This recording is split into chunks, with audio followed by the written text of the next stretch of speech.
Basuar në analizën astrologjike dhe informacionet e disponueshme, parashikimi i fituesit të shtëpisë më të famshme ndërmjet 4 finalistëve mund të bëhet duke konsideruar karakteristikat e shenjave të tyre dhe ndikimin e tyre në lojë.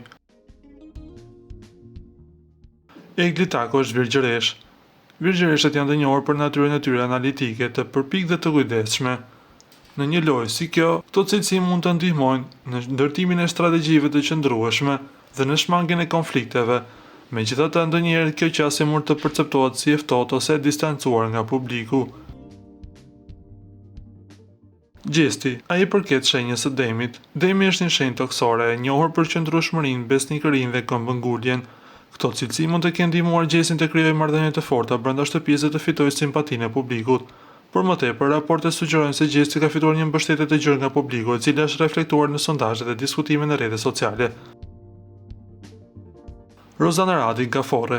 Gaforët janë të ndjeshme, intuitiva dhe të lidhura ngushtë me familjen dhe miqt. Këto cilësi mund të kenë ndihmuar Rozanën të krijojë lidhje emocionale me banorët të tjerë dhe me audiencën.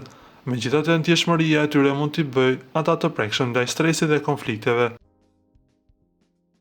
Lart Vasili, Peshqit. Peshqit janë të njohur për kreativitetin, empatinë dhe natyrën e tyre ndërrimtare.